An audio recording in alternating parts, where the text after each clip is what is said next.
ఒకేసారి ఒకే ఎన్నికలు అన్ని ఒకటేసారి పెట్టుకున్నాం అనుకో చాలా డబ్బులు మిగిలిపోతాయి. ఇంకేంటంటే సమయపాలన కూడా మిగిలిపోతుంది. చాలా ఎన్నికలు ఒక్కొక్కసారి ఊరు పెట్టుకుంటే సమయం అనేది వృధా అవుతుంది. అలాగే ప్రజల ధనాన్ని వృధా చేసిన వాళ్ళు అవుతుంది కేంద్ర ప్రభుత్వం. అలా కాకుండా అన్ని ఎన్నికలు ఒకటేసారి పెట్టుకున్నాం అనుకో డబ్బులు మిగులుతాయని కేంద్ర ప్రభుత్వం చెప్తుంది. అలాగే ఇప్పుడు ఒకే దేశం ఒకే ఎన్నికలు ఇబ్బందులు ఏంటంటే ఒకే దేశం ఒకే ఎన్నికలు పెట్టుకోవడం వల్ల ఏమవుతుందంటే సెంట్రల్ గవర్నమెంట్ స్టేట్ గవర్నమెంట్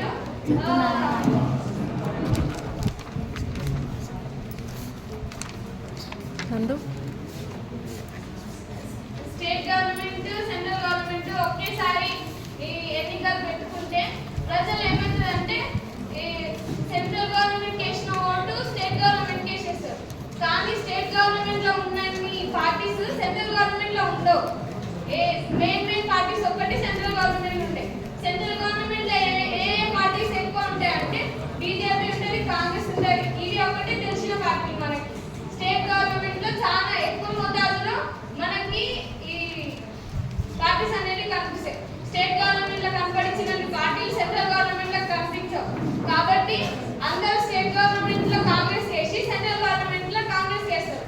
ఇలా అయితే సెంట్రల్ గవర్నమెంట్ ఏమవుతుందంటే ఇప్పుడు ముఖ్యమైన పవర్ ఎట్లా అంటే సెంట్రల్ వాళ్ళకి వెళ్ళిపోతుంది పవర్ మొత్తం. స్టేట్ వాళ్ళకి కొన్ని సమస్యలు ముఖ్యమైన సమస్యలు ఒక్కటే సెంట్రల్ గవర్నమెంట్ తీరుస్తుంది. అలాగే మరుగున పడిన సమస్యలని అలాగే ఉండిపోతాయి. కాబట్టి ఇలాంటి విశేషాలని దృష్టిలో పెట్టుకొని కేంద్ర పాలిత ప్రాంతాలు కొంచెం ఆందోళన చెందుతున్నాయి. దీన్ని వన్ నేషన్ వన్ ఎలక్షన్ అనే దీన్ని ముందు తీసుకురావడానికి. ఇంకా ఏంటంటే మన 2019లో జరిగిన ఎన్నికలు ఫస్ట్ లోక్సభ ఎన్నికలు జరిగినప్పుడు 20,000 కోట్లు అయినాయి. లోక్సభ ఎన్నికకు ఒక్కటే 20,000 కోట్లు అయినాయి. అది రాష్ట్రంలో అసెంబ్లీ ఎన్నికలప్పుడు ఒక్కొక్క రాష్ట్రానికి ఈ 500,000 కోట్ల పైగా అయింది. ఒక్క రాష్ట్రానికి 500 కోట్లు అయితే మొత్తం దేశంలో ఉన్న 28 రాష్ట్రాల్లో ఇంకెన్ని కోట్లు అయింది.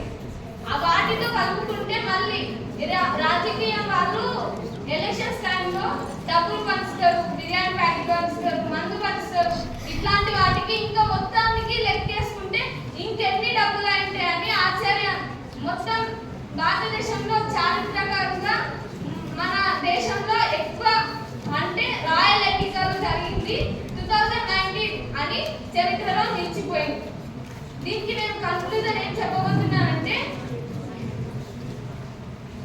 ఇప్పుడు వన్ నేషన్ వన్ ఎలక్షన్ అనేది అందరికీ సంబంధమే. కానీ కొన్ని ప్రాంతాల వాళ్ళు ఏమంటున్నారంటే ఇట్లా కేంద్ర పాలిత ప్రాంతాలు డెవలప్ కాకుండా అట్లే మిగిలిపోతాయి, సెంట్రల్ గవర్నమెంట్ చేతికి కాకపోతాయి అని అనుకుంటున్నారు.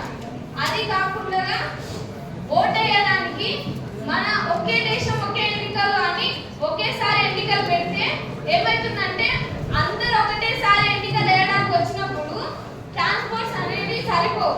ఇప్పుడు చిన్న పండగ వస్తేనే మనకు ట్రాన్స్పోర్ట్ సరిపోతలేదు. అట్లాంటిది దేశం మొత్తం ఎన్నికలు ఒకటేసారి అంటే కాని పని. కాబట్టి వీటన్నిటిని దృష్టిలో పెట్టుకొని కేంద్ర ప్రభుత్వం ఒకసారి నిర్ణయం తీసుకోవాలని కోరుకుంటున్నాను. ఇంకొకటి ఏంటంటే మనం ఒక దేశం ఒక ఎన్నికలు అనేది ఈ ఆన్లైన్ సిస్టమ్ అంటే కన్క్లూజన్ నా తరఫు నుంచి ఇస్తున్నాను.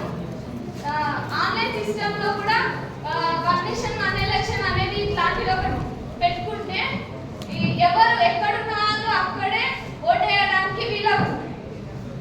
వాళ్ళు అప్పుడు ట్రాన్స్పోర్ట్ చేయాల్సిన అవసరం లేదు, ఎవరికి గొడవలు లేకుండా.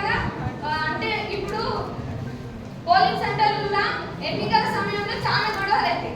అట్లాంటివి కాకుండా నియమించకుండా అట్లాంటి గొడవలు అరికట్టిన వాళ్ళు అవుతారు. ఇంకా ఎవరి ప్లేస్ నుంచి వాళ్ళు ఓటేసుకున్న వాళ్ళు అవుతారు. అప్పుడు ఎక్కువ మోతాదులో ఓటింగ్ పోలింగ్ అనేది